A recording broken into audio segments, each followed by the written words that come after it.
In the evening, my dad called me downstairs. But when I was about to go down, he was standing at the end of the stairs and reached out his hand to stop me. His eyes looked something nervous, and I felt that something was wrong. "You have to keep in mind what I'm saying now," my dad said. "You're going to see someone in our house. Just focus on me. Don't be as conscious of her as you can." I almost burst into laughter. I was 12 years old, and I took the situation as a joke from him.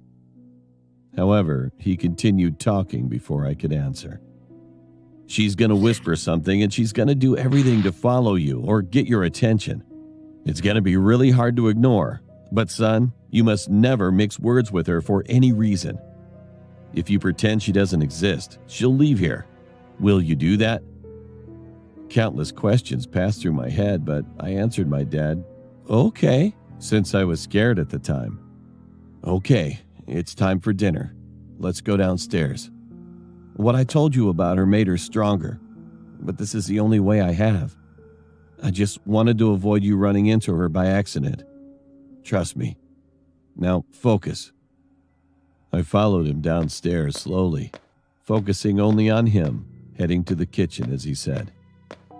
The downstairs had a cool atmosphere, as if the temperature had dropped sharply, and smelled sour.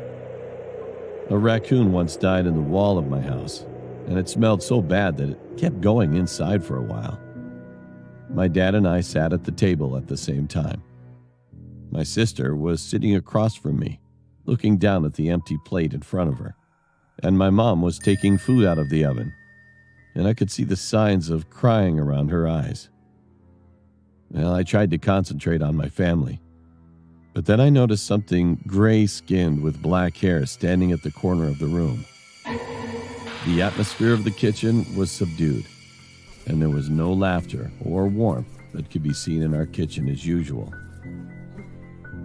My sister grabbed my knee under the table and whispered, "Do you see her too?" I nodded quietly. "Be quiet," my dad said threateningly. Then the woman approached with a soggy sound of footsteps, and I could smell a terrible stench from her. She walked slowly toward the table and stopped right behind my sister.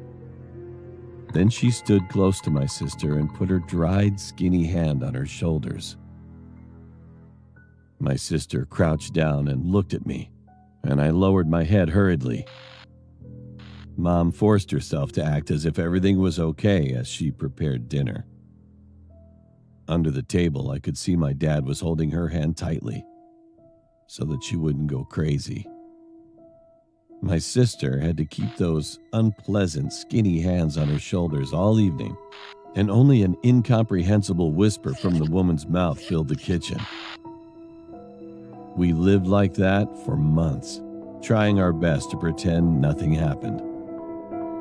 During this hellish time, my parents didn't invite any guests to our house and didn't allow us to go to our friend's house. When we were talking about her, we could whisper to each other as long as she wasn't too close. My dad asked me to not tell anyone about her, and that was how to isolate this woman. We made a conclusion that she seems invisible to others until they know about her existence. A few years later, I found out that my dad was the one who brought her in. In the 70s, my aunt ran into her for some reason, and since then she seems to have followed my aunt and lived together. And in 1999, this time, my dad couldn't get rid of his thoughts about her for some reason. Then she followed him.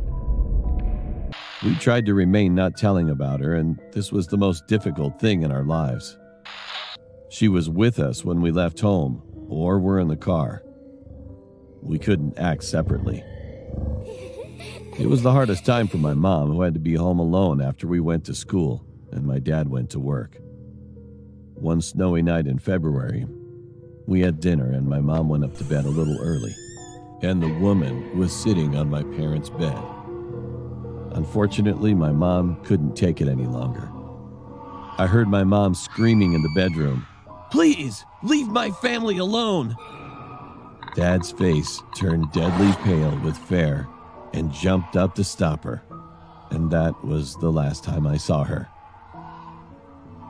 The woman was still there, but Mom disappeared forever, and the pool of blood on the white carpet was all that was left. For weeks, the woman whispered to me, "I'll let you see your mother again. So just ask me what to do." However, I never did that. The reason I'm telling you about this story is because I want you to think about her. For the first time in 18 years, I saw her again this morning. I don't want to lose my wife or put my children in the same danger. I want you to imagine she's in your house. Then she'll leave me alone, maybe. Now you're already involved, and someday she will visit your house. You should never be conscious of her. It's the only way for you.